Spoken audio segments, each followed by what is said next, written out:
Los temas que vamos a tratar a partir de aquí están fundamentados en todo lo que ya ha sido expuesto y enseñado en los capítulos previos de esta serie, la historia detrás del Mesías.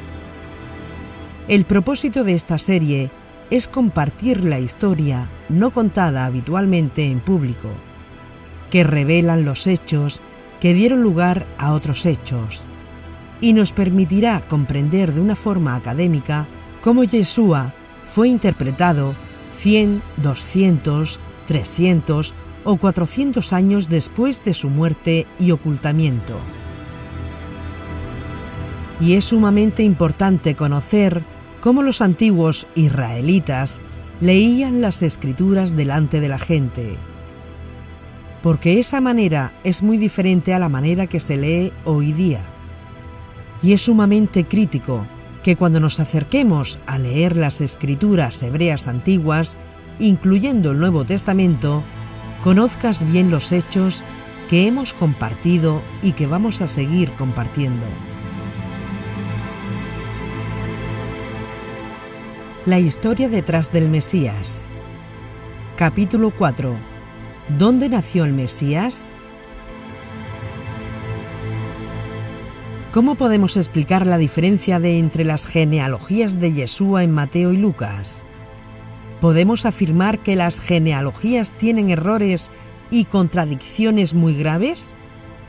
Porque si las comparamos una con otra, vemos claramente que no coinciden.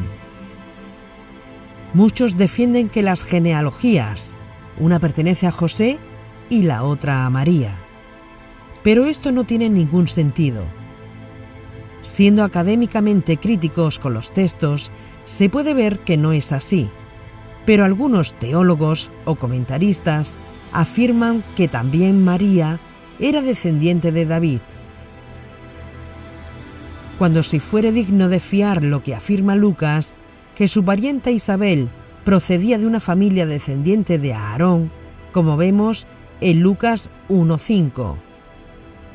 Y si María fuera de la familia de David, naturalmente no importaría para considerar a Jesús el Mesías, hijo de David, según su teología cristiana del nacimiento virginal, sin la intervención de José. ¿Por qué? Por la sencilla razón de que sólo por vía paterna, por la carne, siendo hijo real, no adoptado, y de descendientes de David. Entonces, ¿cómo podemos resolver estas dudas de una vez por todas? Antes del surgimiento de las Escrituras, como ahora las tenemos en forma escrita, existían de forma oral. Todo se transmitía oralmente. La fuerza de la tradición oral y los diferentes estilos literarios usados, tales como historias, cuentos, leyendas, mitos, parábolas, midrashim o fábulas, se incluían en esa transmisión oral para embellecer, adaptar y adornar e incluso para corregir esas historias y hacerlas relevantes a una nueva generación o a una nueva comunidad, o incluso para una nueva situación que se estaba dando en la sociedad. Y eso fue la manera de ver e interpretar el mundo de los antiguos, de donde nos provienen todas estas tradiciones. Una vez que la transmisión oral se escribe y se edita, se crearon dos fuentes de tradiciones, una que continuó su curso pedagógico fundamental en forma oral y otra que continúa de forma escrita y que ahora adquiere autoridad fundacional. Esas dos líneas o escuelas van avanzando paralelamente. Cuando la escritura aparece, para los antiguos hebreos todo estaba previsto en la Torá, y consecuentemente, como enseña el Zohar, el libro central de la corriente cabalística, así como Dios consultó con la Torá para crear el mundo, así los antiguos veían todos los hechos de la vida previstos y de alguna manera escondidos en la Torá. Por lo tanto, la forma como los antiguos tenían para citar las Escrituras es diferente a la manera como hoy día se está dando. Y ellos veían alusiones de todo en la Torá. En una palabra, en unos juegos de palabras, en el valor de la gematría matemática de una palabra. Y esto ha sido mantenido así, en esta escuela de pensamiento, aún en nuestros días. Veamos un ejemplo moderno. La conferencia de paz entre Israel y Palestina, realizada en Madrid en 1991. Bajo la iniciativa de los Estados Unidos, la comunidad internacional tuvo en Madrid, España, una reunión política para procurar establecer una vía de paz entre Israel y los palestinos, y se llamó la Conferencia de la Paz. Se invitaron a 3 naciones árabes a esa reunión: Siria, Líbano y Jordania. Un rabino profetizó que esa conferencia no llegaría a la paz. Y cuando le preguntaron por qué, dijo: porque estaba Siria, Líbano y Jordania. Le preguntaron: ¿qué tiene que ver? A lo que respondió muy fácil. Dijo el rabino: Siria tiene el valor gemátrico de 281, Líbano 138 y Jordania 264. Cuando tú sumas todo eso, da 683. Y hay una sola frase hebrea que tiene ese número, y esa frase es Shalom Shav, que significa paz vana. Por lo tanto, ahí no va a haber paz. Para los antiguos, cuya mentalidad todavía está presente en muchos maestros y rabinos de la Torá, cada cosa que sucedía era un mensaje del cielo de forma codificada. Ellos procuraban aprender algo de Dios en cada hecho que se daba en sus vidas. Desde la caída de una hoja hasta la venida de una tormenta, incluso el movimiento de los astros en el cielo revestía para ellos un valor extraordinario. ¿Por qué? Los cielos cuentan la gloria de Dios, y el firmamento afirma la obra de sus manos. Como está escrito en el Tanaj, Salmos 19:1. Cuando había un movimiento en los astros, ellos lo observaban y trataban de enseñar el mensaje codificado de eso. Nada pasaba desapercibido. Y aún en nuestros días, esa escuela de pensamiento se ha mantenido en la mente de muchos maestros, cabalistas y rabinos jasídicos del pueblo judío. Cuando nos acercamos a los escritos antiguos, hoy día nosotros habitualmente tenemos una mentalidad modernista y racionalista. Hoy día no podemos concebir que Mateo afirmara que hay 14 generaciones de Abraham a David, 14 generaciones de David al exilio babilónico y 14 generaciones del exilio babilónico a Yeshua. Mucha gente no concibe esto, pues no hace falta más que contar para ver que hay más generaciones entre Yeshua y el rey David. Pero si tú haces eso, te estás acercando y limitando leer la Escritura con una mente moderna. Pero para los antiguos hebreos era totalmente diferente. ¿Y cómo lo sabemos? Pues estudiando todos los escritos y toda la literatura judía posible.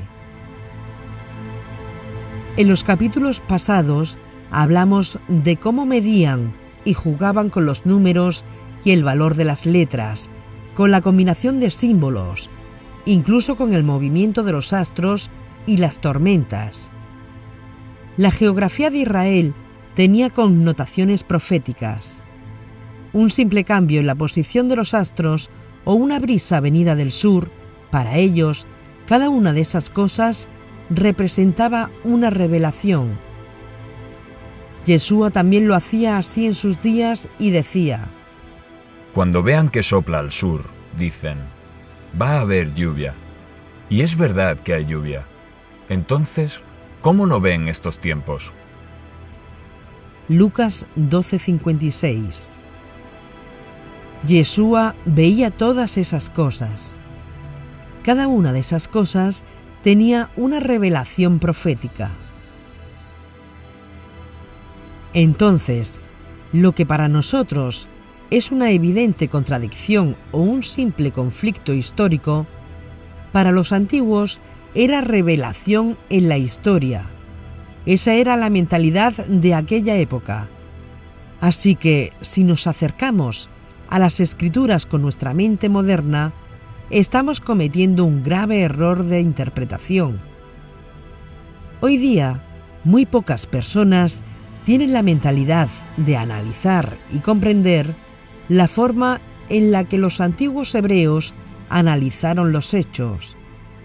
Para ellos, en aquella época, el mensaje era evidente, porque no hay nada superfluo, nada sobra, nada falta. Todo está escondido en la Torá, los 5 libros de Moisés. Solo que hay que escudriñar bien la Escritura para encontrarlo. Y decían: Si escudriñan bien la Escritura, lo van a encontrar. Esa era la mentalidad de los antiguos. Por lo tanto, debemos de huir del peligro del revisionismo histórico en la Biblia. Huir de ese peligro como un fenómeno que siempre ha estado presente en nuestra era moderna y del cual tenemos que cuidarnos para no interpretar con nuestra modernidad el modo de pensar y los estilos literarios usados en la antigüedad.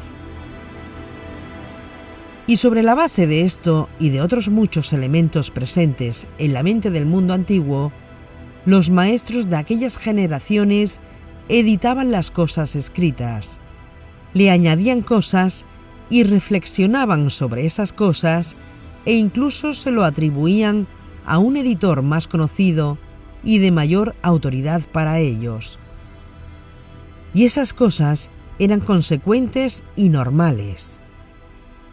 Para nosotros, en el siglo XXI, atribuir algo a un autor, algo que no escribió, es inconcebible e incluso se puede considerar un delito. Por ejemplo, sabemos que Moisés es el autor intelectual de la Torá, pero sabemos también que Moisés no escribió literalmente todo lo que tenemos en la Torá. Eso fue el trabajo de los editores de la Torá que vinieron después, 5 siglos más tarde o más.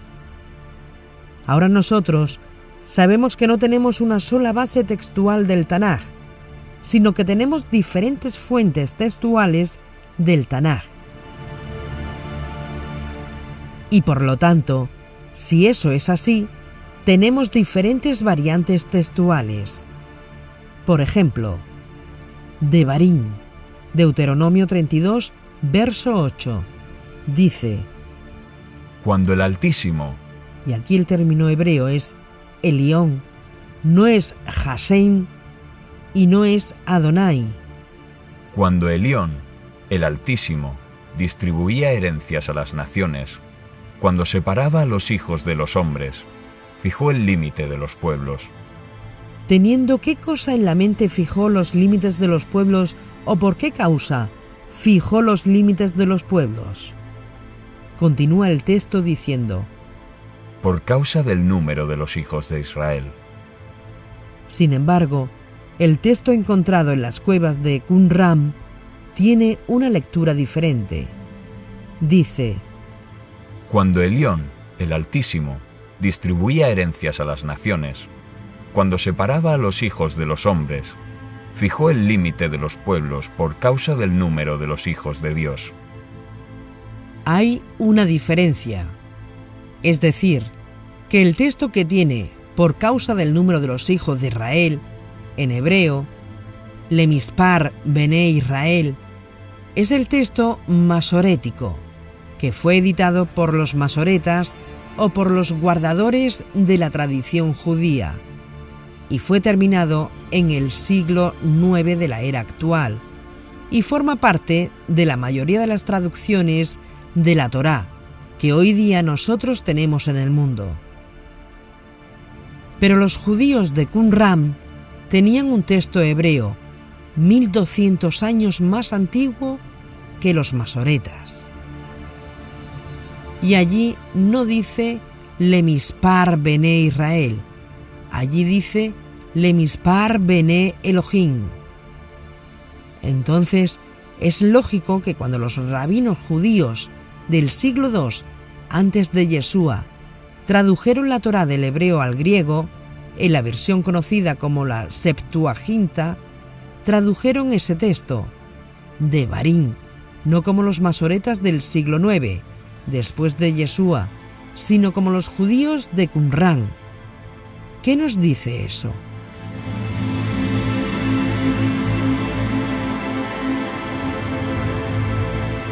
Nos dice que los masoretas tenían una variante textual diferente o que simplemente editaron ese texto, como otros muchos textos, para que se adaptara a la corrección exegética que ellos consideraban necesario en sus días para establecer su teología autorizada al pueblo judío. Entonces, hay que tener mucho cuidado cuando encontramos los abolicionistas de la redención diciendo que los judíos inventan textos o que manipulan textos o que cambian textos y fabrican textos, pues esa afirmación solamente funciona con gente ignorante y sin conocimiento.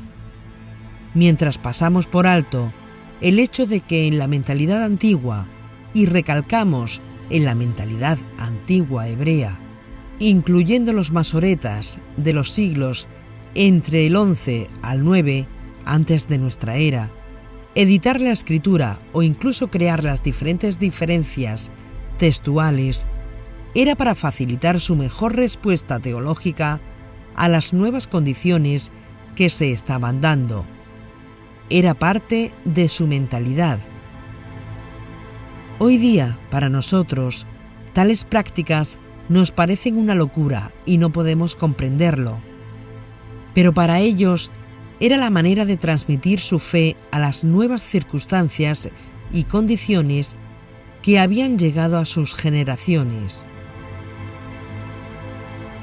Si se quiere entender los documentos antiguos, ya sea la Torá o el Tanaj, o incluso el Nuevo Testamento, cualquier versión o traducción, tienes que armarte con la mentalidad de los antiguos hebreos para acercarse a los escritos.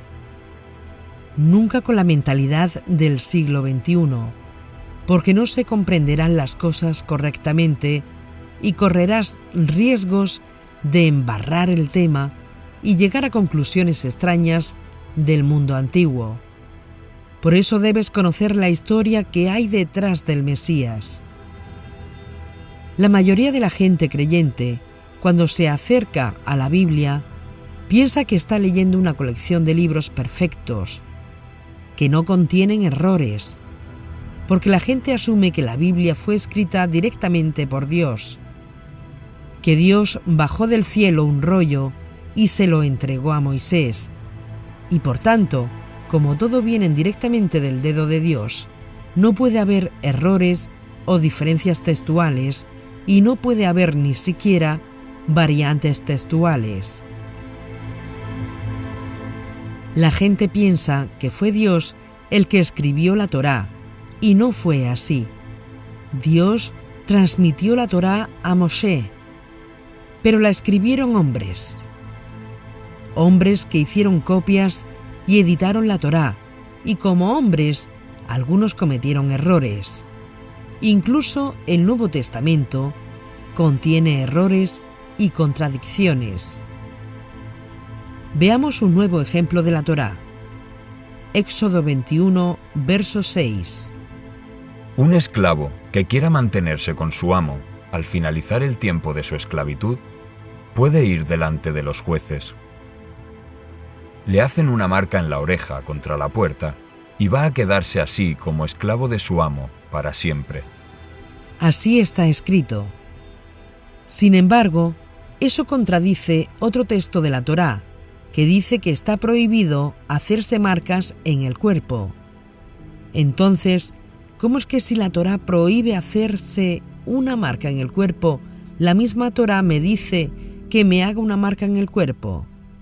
Eso contradice la propia Torá, porque si vamos a Levítico 25:40, donde están las leyes de jubileo, allí se establece que todo esclavo en Israel solamente podrá ser esclavo hasta el año de jubileo.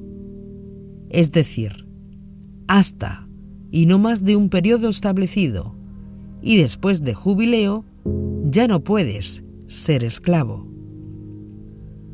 ¿Cómo resolvieron los rabinos esta contradicción? La resolvieron explicando la Torá, la exégesis de la Torá, diciendo que allí la expresión en hebreo hasta, perpetuamente, para siempre, no se puede tomar literalmente. La expresión su amo para siempre no se puede tomar literalmente. Su significado real es por muchos años y no para siempre. Pero eso es un esfuerzo para afirmar que no hay errores en la Torá, porque todo fue escrito por la mano de Dios y por lo tanto no puede haber errores. Sin embargo, otros rabinos nos dicen cosas totalmente diferentes. Otros rabinos afirman que hay porciones en la Torá atribuidas a Moisés que no fueron escritas por Moisés. Visto con perspectiva, vemos que los textos bíblicos tienen imperfecciones y quien afirme lo contrario te estará mintiendo. Pero lejos de dañar la creencia de alguien, debe afianzarla, porque conociendo el por qué existen estas imperfecciones, errores o contradicciones, estaremos en posición de comprender el verdadero mensaje detrás de las Escrituras. Pero, ¿por qué tienen imperfecciones o errores y contradicciones?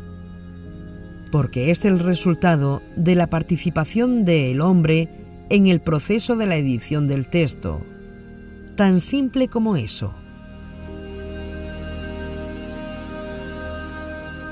Lo que el Creador nos transmitió no tiene errores, pero lo que el hombre escribió y reescribió y copió y volvió a copiar y recopiar y redactó y editó y reeditó, generación tras generación, puede tener errores. Como los llamados 4 evangelios sinópticos, Mateo, Marcos, Lucas o Juan. Ya dijimos que debemos quitar de nuestra mente que ellos escribieron esos evangelios. Ya vimos anteriormente que, contrariamente a algunas cartas apostólicas, estos textos fueron atribuidos a estos autores para darle más autoridad a esos textos. Por ejemplo, la propia frase de los textos, según Mateo o según Juan, ya nos está diciendo que fue según dijo Mateo o Juan. Debemos quitar de la mente que fueron ellos quienes escribieron esos textos. Y debemos recordar que la transmisión antiguamente era oral, para posteriormente plasmar los textos según la tradición oral de las enseñanzas. De igual modo que con el Tanaj o Biblia hebrea, debes conocer que en ese proceso tampoco estos textos pudieron estar libres de contradicciones o errores. Académicamente hablando, fue Ireneo de Lyon a finales del siglo II, en un contexto importantísimo del mundo de Europa, quien estableció que solamente eran 4 los evangelios canónicos. Y para darle autoridad apostólica, Él le atribuye el nombre que ahora tienen. Hay un contexto importantísimo detrás de eso.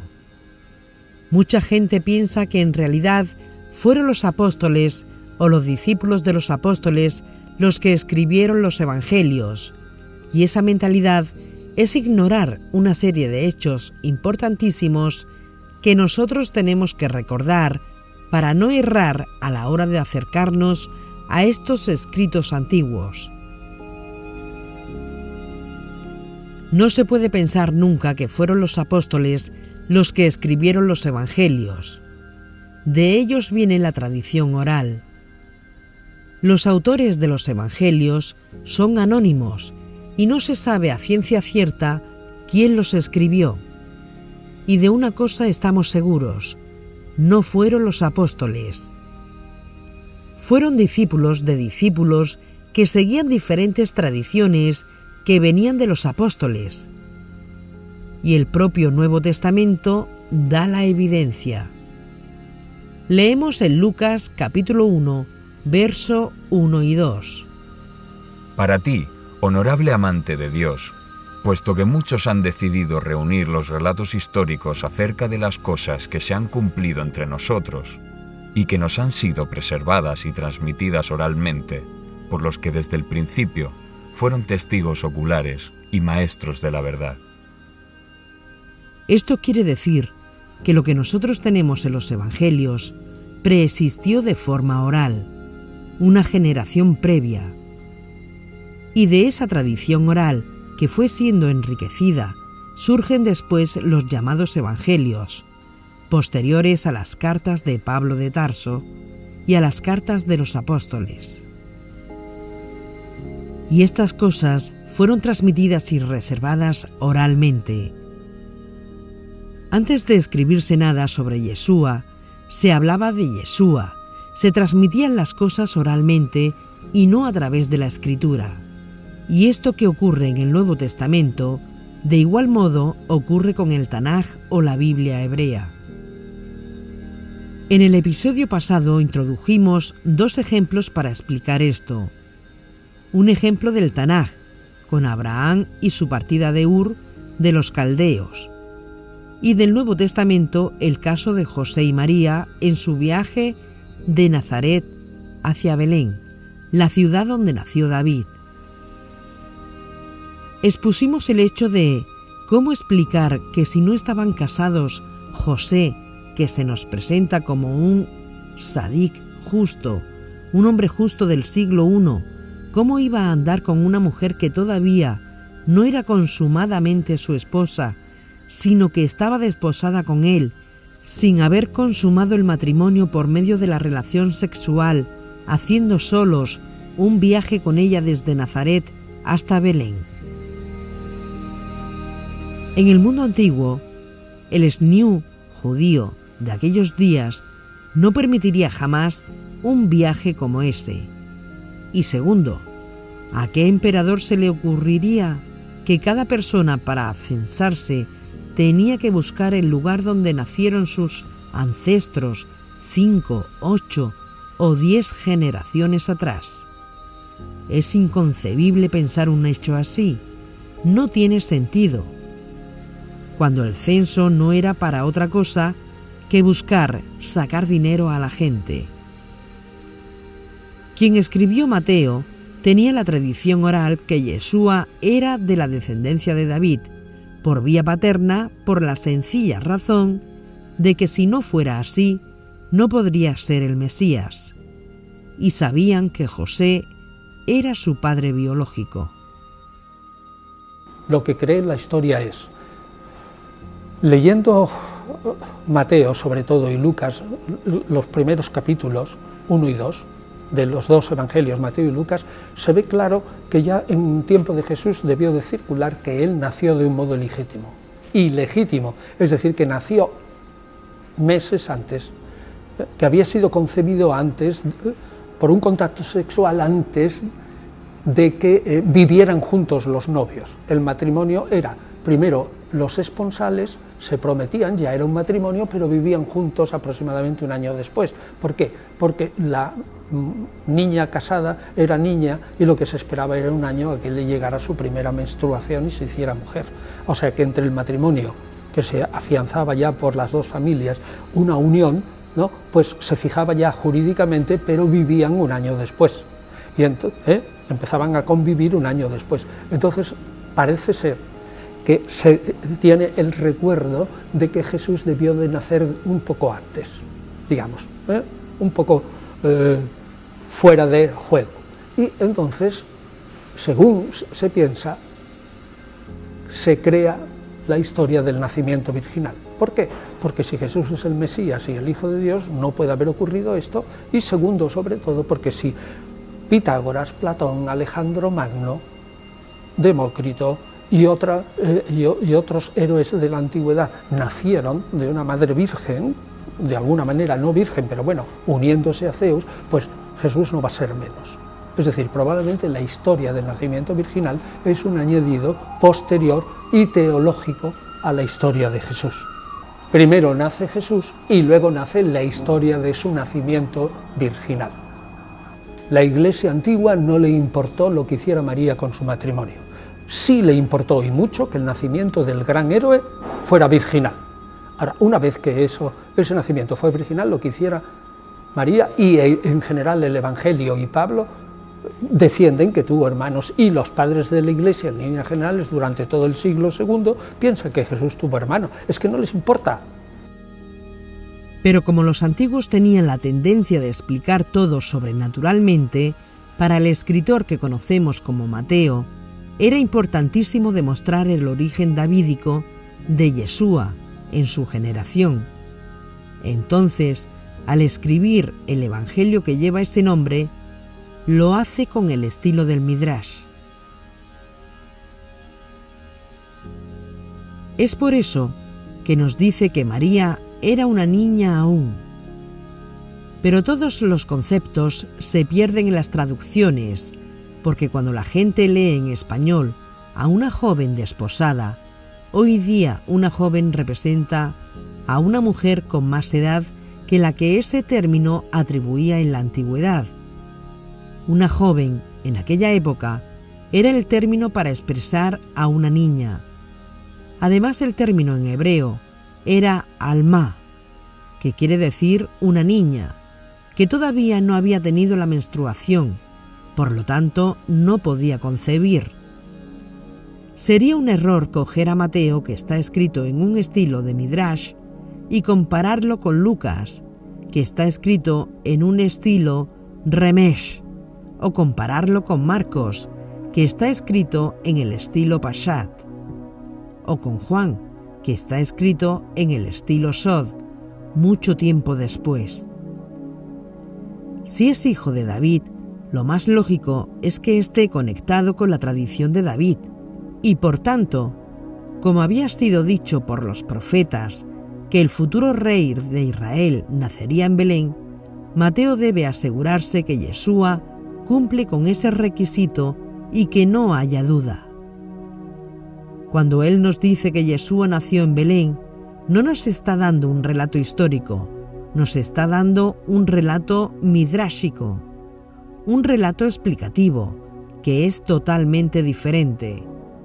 Es decir, no es un mensaje histórico, sino es un mensaje de que Yeshua es descendiente de David, según lo anunciado por los profetas, aun cuando sabemos que históricamente el hecho no necesariamente fue así en todos los detalles.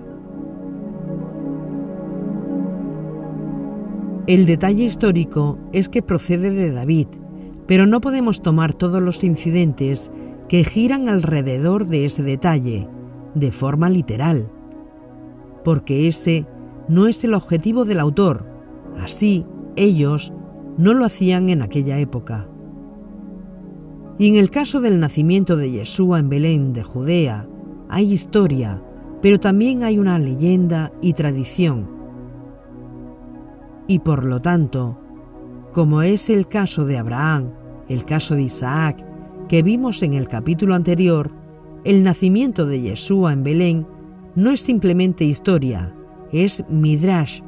Por lo tanto, hay creatividad homilética e incluso ficción.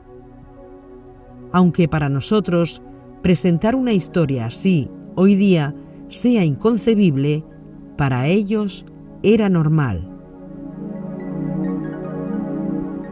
En este capítulo veremos más ejemplos para conocer la historia detrás del Mesías y veremos cómo Yeshua fue siendo transformado de un maestro de Torá del siglo I con una misión mesiánica de corte apocalíptico a un Dios. A eso que los teólogos cristianos, 300 años después, en Nicea, definieron como Dios de Dios y luz de luz. Para hablar del nacimiento de Yeshua de los evangelios canónicos, solo tenemos dos fuentes, Mateo y Lucas. Aunque hay que indicar que hay otros textos de Mateo que no tienen la historia del nacimiento, sino que se inicia ya con Yeshua adulto.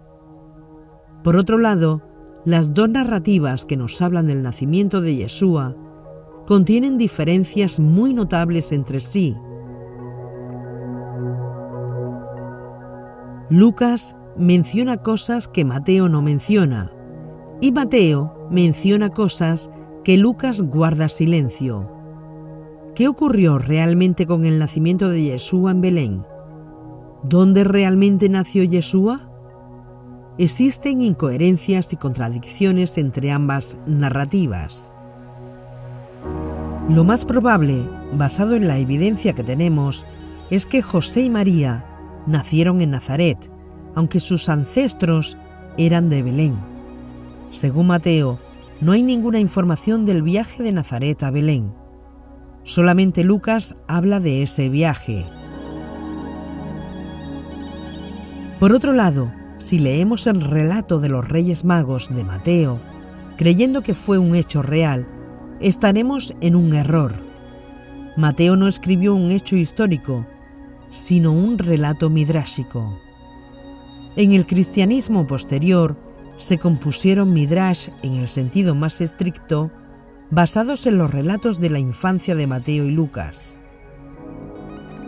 Ya en el siglo II, el protoevangelio de Santiago reescribió el material bíblico de una manera creativa, haciendo esfuerzos de interpretación imaginativa para hacer inteligible la escritura sobre los relatos evangélicos de Mateo y Lucas a una generación posterior.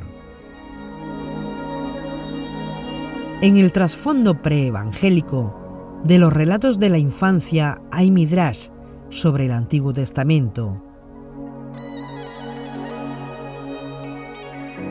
El relato mateano del nacimiento de Jesús parece haber tomado su colorido de los midrashes judíos que interpretaban el nacimiento de Moisés en Éxodo 1:2. Es más hipotética la existencia de un midrash sobre el nacimiento del Mesías en Belén o en Migdal Eder, midrash sobre Miqueas 4:5 y Génesis 35, 19-21. Pero debe quedar claro que esto no quiere decir que ninguno de los dos relatos evangélicos de la infancia sea un midrash sobre el Éxodo, Miqueas o otros pasajes bíblicos. Probablemente Mateo y Lucas no solo se inspiraron en la Biblia, sino también en midrash ya existentes que interpretaban los libros bíblicos. Mateo no compuso el relato sobre el nacimiento del Mesías para hacer más inteligible el relato del nacimiento de Moisés. Recoger citas veterotestamentarias para expresar los sentimientos de los personajes del relato de la infancia, como hace Lucas, no es el mismo género literario que comentar el significado de los pasajes del Antiguo Testamento, y difícilmente se puede decir que Lucas intenta hacer más inteligibles los personajes del Antiguo Testamento. Los relatos del nacimiento fueron compuestos no para hacer más inteligibles las escrituras del Antiguo Testamento, sino para hacer a Yeshua más entendible. Tenemos que poner de relieve que el estilo exegético del Midrash sí tiene cabida en la composición de los relatos de la infancia de Yeshua. La misma mentalidad judía que habría compuesto un Midrash para hacer inteligible la escritura, compuso los relatos del nacimiento para hacer inteligible la idea de que Yeshua era hijo de Dios, es decir, un hombre apartado exclusivamente para Dios desde el primer momento de su concepción. Si bien la idea cristológica es nueva, se interpreta perfectamente sobre el trasfondo de los nacimientos de los patriarcas, de Moisés y de Samuel, y sobre el trasfondo de las esperanzas judías de Isaías, Miqueas, Daniel, mostrando una continuidad entre el Tanaj y Yeshua. Es por eso, aun cuando el relato de los magos no es histórico, nos puede servir para estudiar el pensamiento del autor sobre el Midrash del nacimiento de Yeshua. En el relato, cuando los sabios del Oriente llegan, lo hacen a una casa, lo que con la tradición católica después fue un establo, donde ponen al buey y al burro. ¿A dónde llegan los sabios del Oriente? A una casa y no a un establo. El viaje de los sabios del Oriente fue en camellos cargados de mercancías y fue un largo viaje, probablemente varios meses, incluso un año y varios meses, desde el Oriente a Jerusalén. A juzgar por la medida del tiempo que Herodes toma de eliminar a todos los niños de 2 años. Él pudo calcular el tiempo al preguntar a los sabios cuándo ellos habían visto la estrella. Herodes pensaría en los meses de ese viaje y calculó los meses aproximados que podría tener ese niño. De ese modo, para asegurarse en sus cálculos, ordenó cortar la cabeza a todos los niños menores de 2 años. Esto quiere decir, dentro del relato en forma de Midrash, que cuando los sabios llegaron del Oriente a Belén, José y María ya vivían hace más de 1 año en Belén, y solamente cuando los sabios de Oriente regresaron a su tierra es que la huida a Egipto ocurre. Pero ya para ese tiempo la familia había vivido más de 1 año en Belén. Por otro lado, cuando José se entera que Herodes ha muerto y que Arquelao, uno de sus hijos, reinaba en Judea, el que escribió Mateo afirma que es allí donde José decide no regresar a Judea, sino moverse hacia el norte, a la Galilea, por causa de la maldad de Arquelao y del peligro que representaba para su familia y para el niño. Pensemos en este hecho. ¿Por qué José pensaría no retornar a Judea si ellos eran de la Galilea? Si José estaba pensando no regresar a Judea sino a la Galilea, es porque era de Judea. Ese pensamiento solamente tiene sentido si fuera de Galilea, no de Judea. ¿Por qué pensar, no voy a retornar a Judea si yo no soy de Judea, sino de la Galilea? La declaración de Mateo solamente tiene sentido si ellos fuesen originalmente de Belén, no de Galilea. Y lógicamente, al ver el peligro de Judea, deciden irse hacia el norte, hacia Nazaret específicamente. Y por otro lado, el que escribió Lucas afirma que ellos subieron a Jerusalén para hacer el Pidión Javén de Yeshua, es decir, lo que en el judaísmo es la redención del hijo primogénito. La ley de Moisés establece que todo varón que abre matriz, si no es levita, tiene que redimirse. Y eso se hace a los 30 días de nacer el niño. Se lleva al niño a los rabinos en Jerusalén y allí se hace el acto de Pidión Javén, según manda la Torá.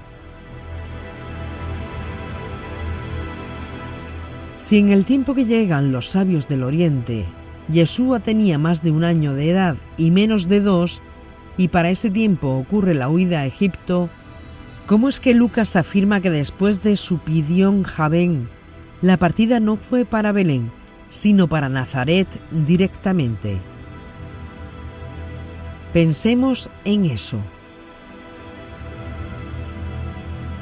Leemos en Lucas capítulo 2, verso 39 y 40. Habiendo ellos cumplido con todo conforme a la ley del Señor, es decir, luego que Yosef y Miriam hubieron cumplido todas las cosas establecidas en la Torá de Hashem. ¿Qué está diciendo aquí? ¿Qué cosas establecidas? Lógicamente, el Pidión Javén, la redención del primogénito. Regresaron a la Galilea, a Nazaret, y el niño crecía y se fortalecía llenándose de sabiduría. Las gracias de Dios estaban sobre él. Eso pasó a los 30 días del nacimiento de Yeshua. Sin embargo, Mateo nos dice que en el momento que llegaron los sabios del Oriente, ya la familia había hecho el Pidión Javén en Jerusalén, y ellos estaban en Belén todavía, no en Nazaret, y es después que ellos regresaron de Egipto, es que se ubican en Nazaret. ¿Cómo reconciliamos estos hechos si nos indican dos cosas diferentes? No es posible reconciliarlos. No podemos reconciliar esto por una sencilla razón. No está así para enseñarnos historia, y es un error grave si vemos esos datos como datos históricos. Esos datos no están así para enseñarnos cómo pasaron las cosas realmente. Eso es una narrativa etiológica, con propósitos homiléticos y no históricos. Entonces, tenemos lo que realmente ocurrió y lo que no necesariamente pasó, pero es una reinterpretación del autor. Con estos hechos, podemos con nuestra mente moderna intentar reconciliar los hechos y buscar una explicación a estas contradicciones, pero ese ya no sería el Evangelio de Mateo y Lucas, sino uno totalmente falso y distinto según la opinión personal de quien lo reinterpreta. ¿Cómo se explica realmente esto? Para empezar, teniendo la mentalidad de quien escribió aquello, o es decir, lo que estamos llamando los antiguos, o mentalidad antigua hebrea.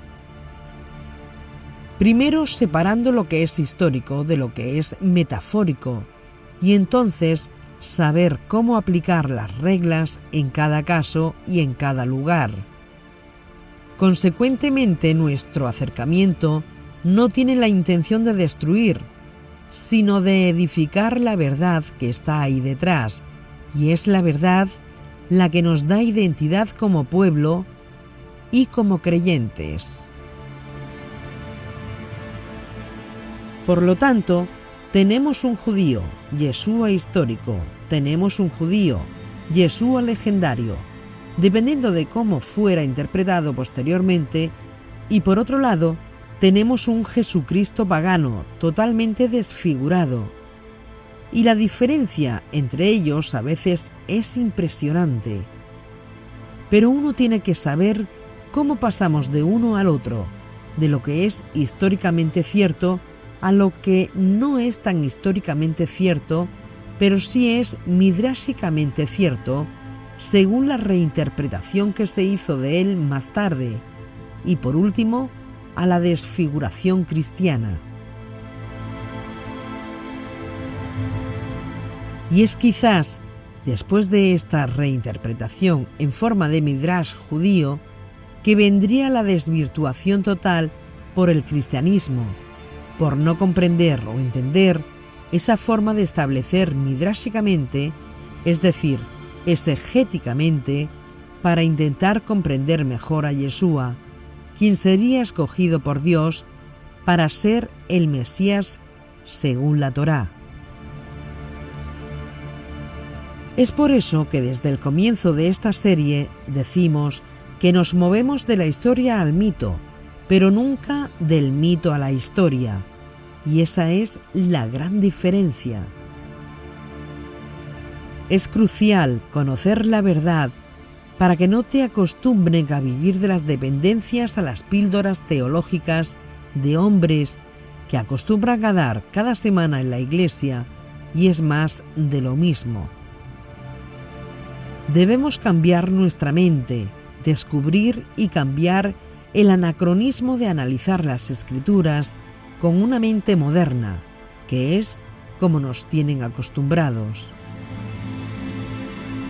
Y por eso repetimos hasta la saciedad que para los antiguos la historia sin comentario, sin midrash explicativo, sin la leyenda, es incomprensible. Con la introducción de la leyenda, la alegoría, el midrash, ellos reconstruían la realidad histórica para poner orden en el caos. Podemos explicarlo históricamente o contar a alguien la historia de la muerte de Yeshua. Pero si no contamos, explicamos, reinterpretamos correctamente o relatamos, ¿por qué y bajo qué contexto histórico, político, cultural y religioso fue que mataron a Yeshua? Estaremos contando una historia por la mitad.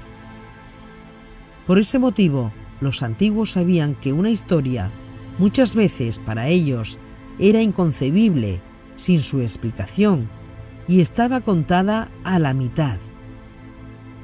Y sin su reinterpretación de los hechos, sin sus midrash, explicaciones, es que esa historia estaba incompleta para ser contada a su generación. Y sobre ese hecho es que como humanos estaban en la disposición de a veces errar en su propósito, si es que lo miramos con la mente moderna de hoy día. Tanto en el Tanaj, la Biblia hebrea, como en el Nuevo Testamento, tomaron hechos reales, los vistieron de hechos imaginarios, tomando ideas y las personalizaron hasta el punto de incluso hacer hablar a la sabiduría. Cantaron los proverbios, como si los propios proverbios fueran unos seres humanos. Incluso algunos de ellos fueron más allá todavía, asuntos que trataremos en esta serie documental. Hechos que para nosotros suenan como fábulas, pero para ellos era interpretación. Ellos tomaron a Dios, que es invisible, y nos lo hicieron visible. Y por eso la Torá nos habla del rostro de Dios, o de las espaldas de Dios, e incluso del dedo de Dios, para hacerlo comprensible a nuestra experiencia humana, ofreciéndonos así una versión de la reconstrucción de la realidad. ¿Por qué esto es importante conocerlo? Porque la Torá prohíbe hacernos imágenes de lo que está arriba en los cielos o de lo que está abajo en la tierra. No podemos hacernos imágenes del Dios de Israel. No podemos pintar a Dios en una pared. Está prohibido hacer una imagen tangible del Dios intangible.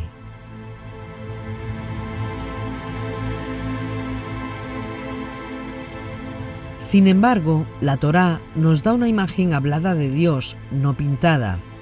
Y entonces podemos decir los ojos de Dios, las manos, los oídos de Dios.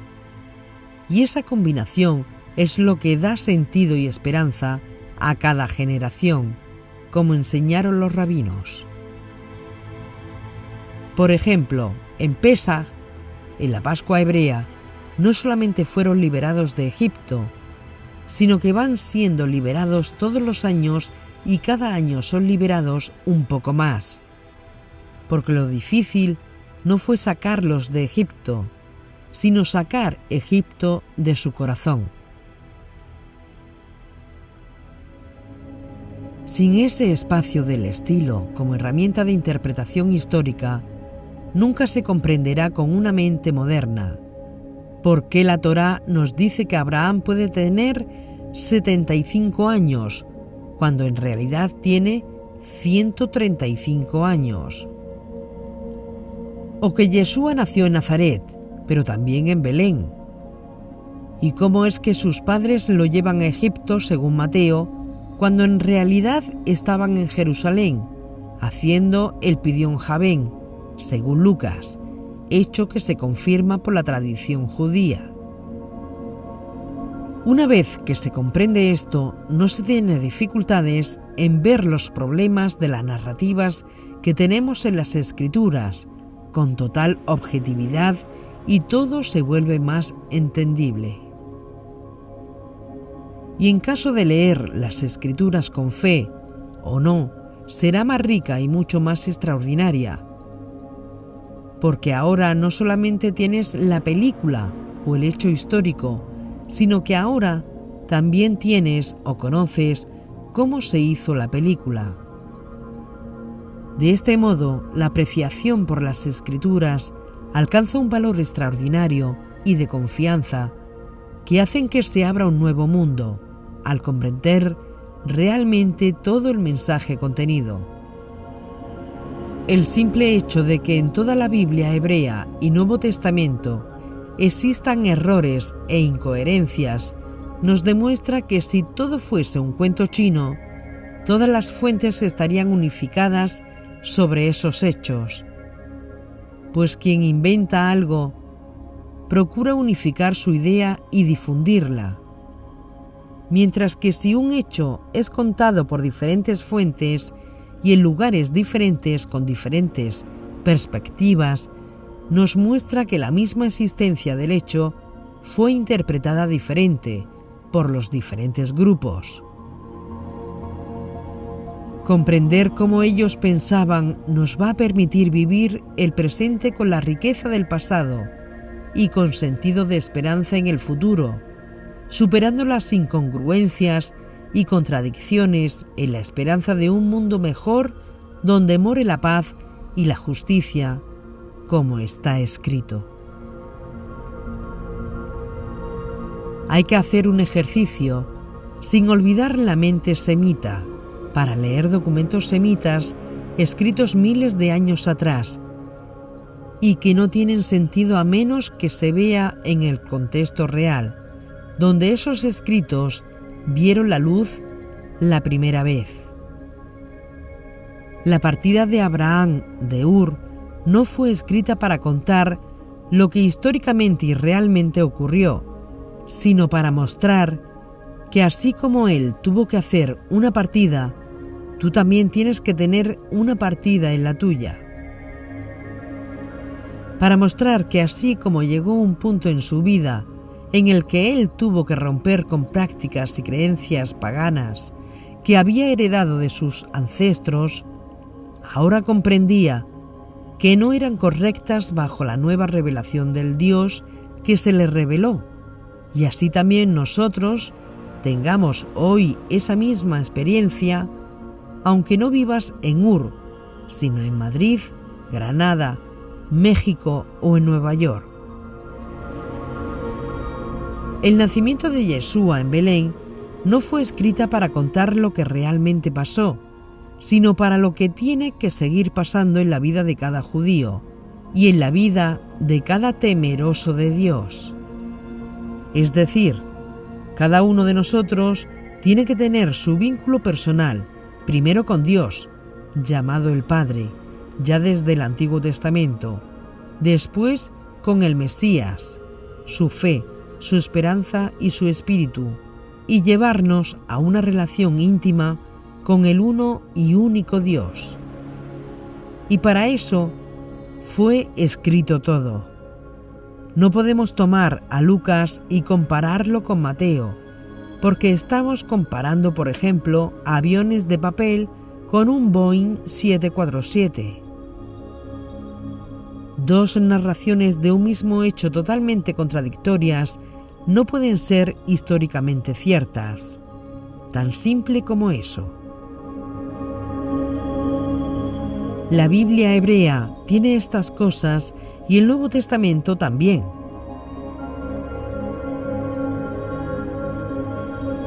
Y se debe conocer para que el acercamiento a los antiguos escritos judíos sean hechos de forma correcta, para que se llegue a la conclusión correcta.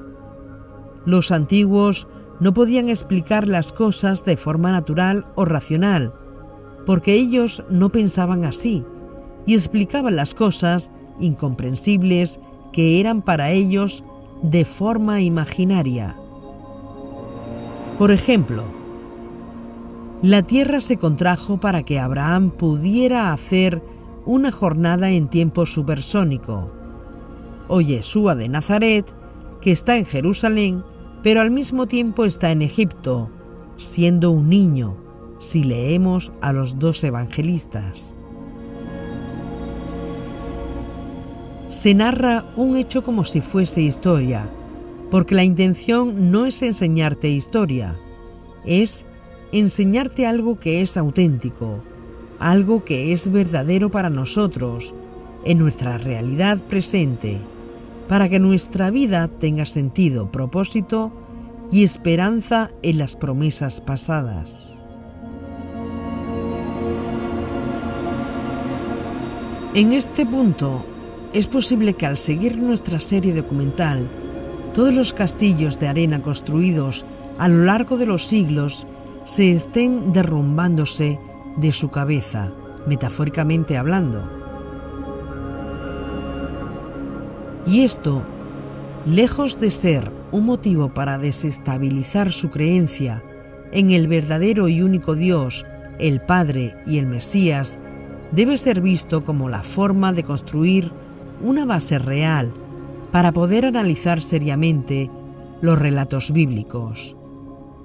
Puedes creer que no existe Dios, o puede que sí, pero si queremos analizar la Biblia correctamente, se sea creyente o no, debe ser realizada bajo estos y otros parámetros, para llegar a conclusiones reales sobre lo que ahí está escrito y para conocer el mensaje de sus autores originarios, llegando a la conclusión de que fue esa instrucción, los 5 primeros rollos, es decir, la Torá o Pentateuco, fue transmitida por el Creador de todas las cosas y escrita por hombres.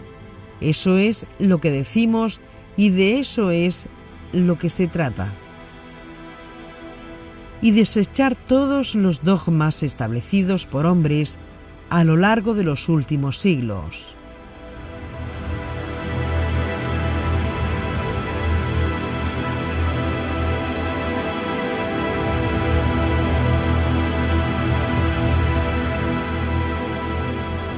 ¿Interpretaron mal a Yeshua min Nazaret, cristianamente conocido como Jesús de Nazaret? ¿Cuál fue el proceso en el que se afirmó que es Dios de Dios y luz de luz, según el Concilio de Nicea en el año 325 después de Yeshua? Concilio de Nicea, celebrado en un balneario por más de 300 obispos, donde ahí se decidió, por votación e intereses, que Jesús es Dios de Dios y luz de luz. ¿Cómo pasó eso? Porque eso no ocurrió en el primer siglo, sino en el cuarto siglo. Qué atractivo tenía el mensaje de Yeshua, que logró atraer incluso a los filósofos griegos de finales del siglo I, II y III. ¿Qué fue lo que atrajo a los filósofos griegos? ¿Por qué otros mesías judíos antes de Yeshua, que los hubo, y posteriores a Yeshua, que también los hubo, fracasaron en su intento. Y de ellos ni siquiera hablamos. Mientras que Yeshua sigue en pie, rompiéndonos la cabeza y hablando en cada generación durante siglos. ¿Por qué el caso de Yeshua es diferente? ¿Cómo es posible que, siendo los apóstoles gente sencilla del pueblo, sin letras, su mensaje llegó a alcanzar a todo el Imperio Romano, aun cuando se cambiaron o interpretaron textos? ¿Qué fue lo que realmente dijeron y qué fue lo que se añadió más tarde? ¿Cómo pasamos del profeta judío Yeshua, con una vocación mesiánica, a Jesucristo, el Dios cristiano? ¿Qué fue lo que causó que eso sucediera?